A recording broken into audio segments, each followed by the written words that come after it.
दोस्तों, एक 20-21 साल की तेज तर्रार लड़की जो कि नौकरी के लिए दर दर भटक रही थी, प्राइवेट नौकरी के लिए एक कंपनी में इंटरव्यू देने जाती है, लेकिन वहां पर उसका सिलेक्शन नहीं होता है। वह हैरान परेशान अपने घर को लौट रही थी, तभी उसकी मुलाकात एक लड़के से होती है। वो लड़का भी उसी कंपनी में इंटरव्यू देकर आया था और नौकरी के लिए उसको भी मना कर दिया गया था। यानी कि दोनों का दर्द एक ही था, दुख एक ही था। वो लड़का कहता है कि कोई बात नहीं, तुम चिंता मत करो, अगर तुम्हारे पास पैसे नहीं है, तुम संघर्ष कर रही हो, तुम्हारा अपना कोई नहीं है। क्योंकि दोस्तों, वो लड़की कम नहीं थी। उसके नेचर की वजह से, उसके चाल चलन की वजह से उसके माता पिता उसको घर से निकाल चुके थे। उसे एक सहारे की ज़रूरत थी। तो लड़का कहता है कि तुम मेरे साथ चलो, मेरे फ्लैट पर रहो, वहाँ पर आराम से रहना, हम दोनों नौकरी के लिए संयुक्त रूप से प्रयास करेंगे, कामयाबी मिल ही जाएगी। दोस्तों, वो लड़की उसकी बात मान जाती है, उसके साथ उसके फ्लैट पर जाती है। लेकिन दोनों जवान थे दोस्तों, दोनों खुद को रोक नहीं पाते हैं और लिव इन में रहने लगते हैं। यानी कि बिना शादी किए हुए एक पति पत्नी की तरह रहने लगते हैं। और उनके बीच में जो भी कुछ होता है कई दिनों तक चलता रहा। और जो भी कुछ होता रहा दोस्तों, वो सब उस लड़के के लैपटॉप में रिकॉर्ड होता रहा, वीडियो के रूप में और फोटो के रूप में। लेकिन कुछ दिनों के बाद उस लड़की का मन उस लड़के से भर जाता है। वो उसे छोड़कर अपने पुराने बॉयफ्रेंड के पास जाती है। तो फिर ये उसे उसका वीडियो और फोटो उसके मोबाइल पर सेंड करता है, जिसे देखकर दोस्तों वो हैरान हो जाती है। वो उसके पास आती है, कहती है तुमने ऐसा क्यों किया, मेरे कितने वीडियो तुमने बनाए हैं। लैपटॉप में जब दिखाता है दोस्तों, वो हैरान हो जाती है, क्योंकि सिर्फ वही नहीं बल्कि 15 से 17 लड़कियों के वीडियो और फोटो उस लैपटॉप में मौजूद थे। वो इससे रिक्वेस्ट करती है कि इसे डिलीट मार दो या फिर ये सब मुझे दे दो, मैं तुम्हारे पास नहीं रहना चाहती, तुमसे दोस्ती नहीं करना चाहती। लेकिन दोस्तों, वो जो भी कुछ बनाया था उसके इस्तेमाल करने के लिए, उसका गलत इस्तेमाल करने के लिए बनाया था, वो उसे देने से इनकार कर देता है। लेकिन उसे नहीं पता कि जो लड़की है वो उससे भी बड़ी खिलाड़ी है और उसके साथ ऐसा कुछ करेगी जिससे वो सोच भी नहीं पा रहा था। दोस्तों, उसके पास जो भी कुछ होता है पूरे देश में वायरल हो रहा है। तो क्या कुछ होता है ये जानते हैं पूरी कहानी इस वीडियो में। लेकिन वीडियो में आगे बढ़ने से पहले बस वही रिक्वेस्ट, वीडियो को लाइक कर दीजिए, चैनल को भी सब्सक्राइब कर लीजिए ताकि मेरा हौसला बढ़ता रहे। दोस्तों, ये कहानी है दिल्ली के तिमारपुर की।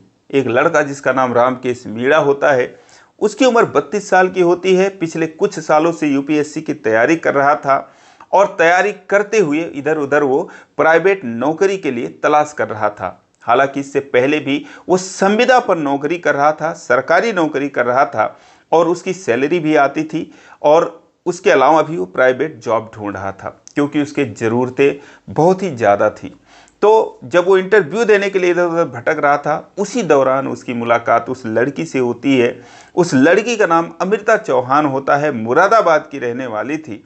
और दोस्तों, वो भी अपने परिवार के द्वारा ठुकराई गई थी, क्योंकि उसका चाल चलन ऐसा था कि आए दिन जो है वो बॉयफ्रेंड बदलती रहती थी। और माँ बाप उसे समझाते बुझाते जब थक जाते, हार जाते हैं, तो फिर वो उससे, अमृता चौहान से अपना रिश्ता तोड़ लेते हैं, बाकायदा विज्ञापन देकर कि आज से ना ये मेरी बेटी है, ना हम इसके माता पिता हैं, ये जहाँ जाए जैसे भी रहे, हमारा इससे कोई वास्ता नहीं है। उसे घर से निकाल देते हैं। घर से निकाले जाने के बाद वो लड़की दिल्ली आ जाती है और फॉरेंसिक साइंस की दोस्तों वो पढ़ाई कर रही थी। तो उसको जो अपराधी सबूत मिटाते थे या फिर जो लोग सबूत इकट्ठा करते थे, उसकी वो एक्सपर्ट बनना चाहती थी और उसी की पढ़ाई कर रही थी। दिल्ली आने के बाद कुछ दिन इधर उधर संघर्ष करती है। अब घर से भी पैसे नहीं मिल रहे थे, कोई नौकरी नहीं थी, कोई कितने दिन उसको अपने पास रखता।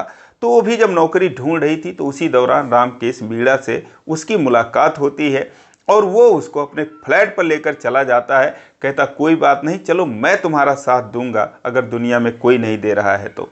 क्योंकि इसके पीछे भी एक खास मतलब था, जो कि रामकेश मीणा की आदत थी। वह ऐसी ही लड़कियों को बहलाता था, फुसलाता था, अपनी जाल में फंसाता था और अपने फ्लैट पर लेकर आता था और उनके साथ जो है वो लिव इन में रहता था, जो कि आजकल का चाल चलन है।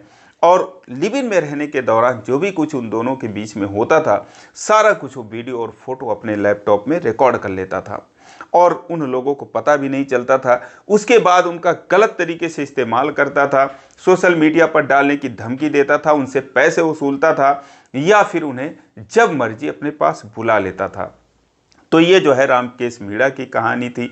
लेकिन अमृता चौहान को पता नहीं था। वो तो सोचती थी कि ये भी संघर्ष कर रहा है, मैं भी संघर्ष कर रही हूँ, और हम दोनों जो है आराम से संयुक्त रूप से प्रयास करेंगे तो हमको कामयाबी मिल जाएगी और एक दिन मैं अपने माँ बाप को दिखा दूंगी कि मैं भी क्या चीज़ हूँ। हालांकि इससे पहले भी वो दिखा चुकी थी और उसी वजह से उसके माँ बाप उसको घर से निकाल चुके थे। तो जब वो रामकेश मीणा के साथ रहती है, कुछ दिनों के बाद मई 2025 में इन दोनों की मुलाकात होती है। लेकिन कुछ ही दिनों के बाद ये दोनों महसूस करते हैं कि दोनों एक दूसरे की ज़रूरत है, तो वो दोनों लिव इन में रहने का फैसला करते हैं, यानी कि बिना शादी के पति पत्नी की तरह। और दोस्तों उसके बाद जो है एक अलग ही खेल शुरू होता है। लेकिन अमृता चौहान को नहीं पता कि वो किस बंदे के हाथ लग गई है। उसका वीडियोज़ और फोटो दोस्तों सारा कुछ वो लैपटॉप में रिकॉर्ड कर रहा था। और एक दिन आखिरकार उसे पता चल ही जाता है कि जो ये लड़का है अच्छा नहीं है, इसकी आदतें अच्छी नहीं है, क्योंकि ये बहुत सारी लड़कियों से बात करता है और बहुत सारी हमेशा ये जो है बिजी रहता है। ये पढ़ने लिखने वाला बिल्कुल नहीं है। हालांकि एक अच्छे कॉलेज से उसने बीटेक कर रखा था, लेकिन उसके बाद उसकी आदतें बिगड़ गई थी। तो दोस्तों वो इन सब चीज़ों का आदी हो गया था। अमृता चौहान जो है कुछ दिनों के बाद जो है उससे ऊब जाती है और फिर वो उसे पीछा छुड़ाने के लिए अपने एक पुराने बॉयफ्रेंड के पास चली जाती है, जिसका नाम सुमित होता है। सुमित जो कि गैस का काम करता था, इस घर में उस घर में सिलेंडर बांटा करता था। तो वो उसके संपर्क में जाती है और जब रामकेश को ये बात पता चलती है तो वो फिर आग बबूला हो जाता है गुस्से से। फिर जो है वो अमृता के कुछ वीडियो और फोटो अमृता के व्हाट्सएप पर भेजता है और जब उसे देखती है तो दोस्तों उसके मुंह खुले के खुले रह जाते हैं।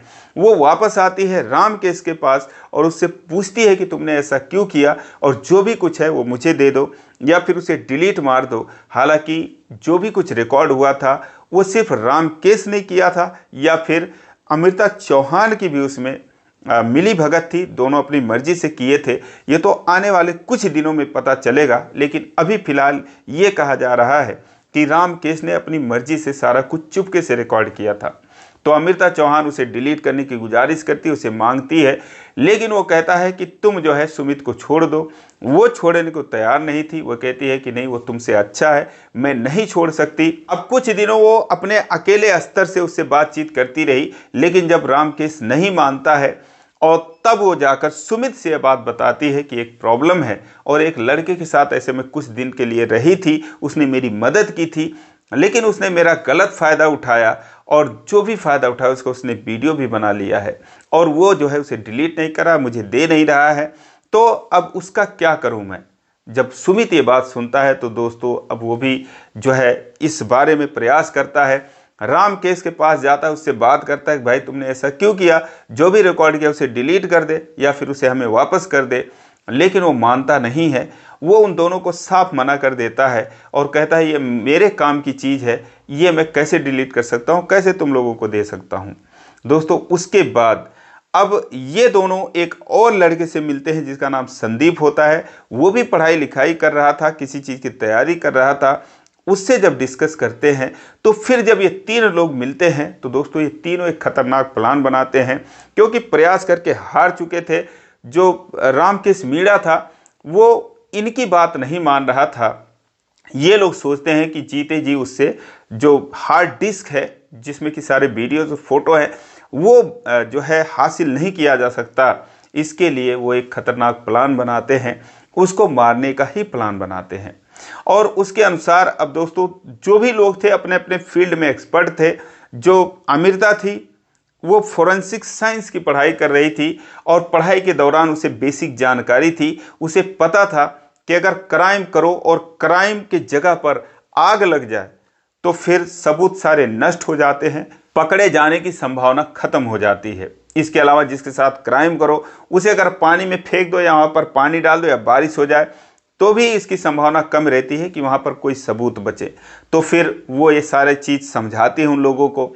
तो जो सुमित था जो कि गैस सिलेंडर का काम करता था, वो कहता है कि अगर आग लगने से सबूत नष्ट हो जाते हैं तो आग लगाने का तरीका मुझे मालूम है, मुझे पता है कि कैसे आग लगाने के लिए सिलेंडर का सही इस्तेमाल करना है। अब दोस्तों ये तीनों जो है पूरा इरादा बना लेते हैं और 5-6 अक्टूबर की रात को ये तीनों बारी बारी से, पहले अमृता चौहान जाती है उसके फ्लैट पे, उसे सारा नक्शा पता था। उसके बाद जो है ये जाता है, सुमित जाता है और फिर उसके बाद संदीप जाता है। ये तीनों लोग रामकेश से बहसबाजी करते हैं, उसे पहले मनाते हैं, प्यार से मांगते हैं, कुछ अपना दारू शराब पीते हैं, लेकिन वो मानता नहीं है। वो कहता है कि तुम अब लोग जाओ और ये जो है वीडियो मेरे पास ही रहेंगे, साथ में धमकी देता है कि मैं इसे सोशल मीडिया पर वायरल कर दूंगा। इसी दौरान दोस्तों उन लोगों में हाथापाई होती है। ये लोग तो उसे मारने ही आए थे और दोस्तों फिर उसे पीट पीट कर जो अधमरा करते हैं, उसके बाद गला घोट देते हैं जिससे कि उसकी जान चली जाती है। उसके बाद उसके फ्लैट में जो भी खाने पीने की चीज़ें थी, घी था, तेल था और शक्कर वगैरह जो भी था, उसके शरीर पर डाल देते हैं। गैस सिलेंडर जो है वो चूल्हे से निकाल कर जो सुमित था ले आता है, उसके सिरहाने रख देता है। धीरे धीरे उसका जो नोजल है ऑन कर देता है कि ताकि धीरे धीरे इसमें से गैस लीक होती रहे। और उसके बाद कुछ ऐसा उसमें आग भड़कने का इंतजाम कर देते हैं कि उनके जाने के आधा घंटे बाद जो है उसमें आग लगे। और ये सारा कुछ इंतजाम करके वो जब दरवाजे से बाहर निकल रहे थे तो एक और समस्या थी। वो लोग एक और प्लान बना रखे थे कि दरवाजे को ऐसा दिखाना है कि जैसे अंदर से इसकी कुंडी बंद हो, लेकिन दोस्तों बाहर से, दरवाजे के बाहर निकलकर कोई अंदर की कुंडी लगा नहीं सकता, चाहे कितना भी प्रयास कर ले। लेकिन उसमें भी एक जो दरवाज़ा था उसमें कमी थी।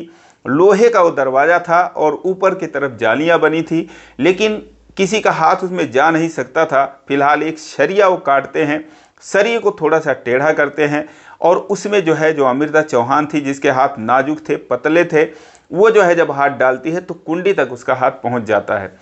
कुंडी लगा देती है अंदर से और उसके बाद फिर ये तीनों खींच कर उस सरिये को सीधा करके उसमें टच कर देते हैं। जरा सा भी पता नहीं चल रहा था कि सरिये को काटा गया है। और उसके बाद फिर जब ये लोग वहाँ से निकल आते हैं, जैसा कि उनकी थ्योरी थी, जैसा उन्होंने प्लान बनाया था, आधे घंटे के बाद जो है आग भड़कती है और धीरे धीरे जो है सिलेंडर गर्म होता है और ब्लास्ट होता है। जब ब्लास्ट होता है पूरे कमरे में जो है वो भड़क जाती है और उसके बाद जब उसकी आवाज़ से जो आसपास पड़ोस के लोग थे वो जग जाते हैं, देखते हैं कि फ्लैट में जो है वो आग लगी है। और फिर उसके बाद वो पुलिस को फ़ोन करते हैं, पुलिस आती है, लेकिन जब तक वो आती है तब तक दोस्तों सब कुछ खत्म हो चुका था। जो अंदर रामकेश मीणा का शव था वो पूरी तरीके से जल चुका था, एसी वगैरह सब कुछ जल चुके थे, जो भी सारा सामान था सब कुछ जो है वो राख में तब्दील हो चुका था। उसके बाद अब पुलिस जो है अब देखती है कि ये तो अंदर से दरवाज़ा लगा है, यानी कि अंदर जो है जो भी व्यक्ति हैं वो आग लगने की वजह से या दम घुटने की वजह से उसकी मौत हुई होगी। फिलहाल वो लोग दरवाज़ा तोड़ते हैं, अंदर जाते हैं तो अब उसकी बॉडी को जो है वो ले जाकर पोस्टमार्टम के लिए हॉस्पिटल पहुंचाते हैं और अपने स्तर से जांच करते हैं। फिलहाल उन्हें इसमें कोई साजिश नज़र नहीं आती, क्योंकि जब दरवाज़ा अंदर से बंद था तो जाहिर सी बात है कि जो भी कुछ हुआ वो हादसे की वजह से हुआ है। लेकिन दोस्तों इसमें जो है कुछ उन्हें शक नज़र आता है कि आखिर क्यों इसमें कुछ गड़बड़ी नज़र आती है। तो फिर वो जो है इसमें जांच करने लगते हैं, सीसीटीवी फुटेज खंगालती है पुलिस सबसे पहले और उसके बाद उसमें उस फ्लैट में आते हुए ये तीनों लोग दिखाई देते हैं। आते समय इन्होंने अपना चेहरा ढक रखा था, कुछ समय बाद ये जाते हुए भी दिखाई देते हैं और फिर इनका पता लगाया जाता है। पता लग जाता है कि एक का नाम अमृता चौहान है 21 साल और फिर सुमित है और फिर जो है एक और लड़का जिसका नाम संदीप है। फिर इसके बाद इन लोगों के घर पर पुलिस जाती है, लेकिन ये सब लोग घर से गायब रहते हैं। अमृता तो फिलहाल अपने घर पर रहती नहीं थी, लेकिन इनका जो फ़ोन था उस फ़ोन को ट्रेस किया जाता है और फिर पीछा करते करते आखिरकार 12 दिन बाद 18 तारीख को इन तीनों को हिरासत में लिया जाता है। हिरासत में लेने के बाद जब इनसे पूछताछ की जाती है तो इस सारे मामले का उजागर होता है। इस सारे मामले का जो मास्टरमाइंड था वो सुमित था। इसके अलावा जो अमृता थी वो भी उसके बराबर की हिस्सेदार थी, संदीप भी इसमें सहयोगी था। इन तीनों को गिरफ्तार करके उसके बाद जेल में भेजा जाता है और उनसे जब पूछताछ की जाती है तो बताते हैं कि सिर्फ उसने मेरे साथ ऐसा नहीं किया था, बल्कि 15 से 17 लड़कियों का जो है वो वीडियो उस हार्ड डिस्क में है। हार्ड डिस्क जो है वो इसे मारने के बाद ये लोग हासिल कर लेते हैं, ढूंढ लेते हैं और उसके बाद उसे लेकर अपने साथ चले जाते हैं। दोस्तों फिर वो पुलिस के हाथ लगती है। आने वाले कुछ दिनों में इस मामले का खुलासा होगा कि जो कुछ हुआ, जो भी रिकॉर्ड हुआ था, वो इन दोनों के मर्जी से हुआ था या फिर रामकेश मीणा ने चुपके से किया था। और ये भी खुलासा होगा कि आखिर उसने ऐसे कितनी लड़कियों के साथ किया था। फिलहाल ये सब आने वाले कुछ दिनों में उजागर होगा, लेकिन जो जानकार है इसमें तरह तरह की बातें कह रहे हैं। कोई लड़की को दोषी ठहरा रहा है, कोई लड़के को दोषी ठहरा रहा है। फिलहाल आपकी इस पर क्या राय है, कमेंट करके आप जरूर बताएं। इसी प्रकार की कहानियों के लिए चैनल को सब्सक्राइब करें। वीडियो को लाइक नहीं किया अभी तक तो लाइक कर दीजिए। फिर मिलेंगे अगले वीडियो में, तब तक के लिए जय हिंद।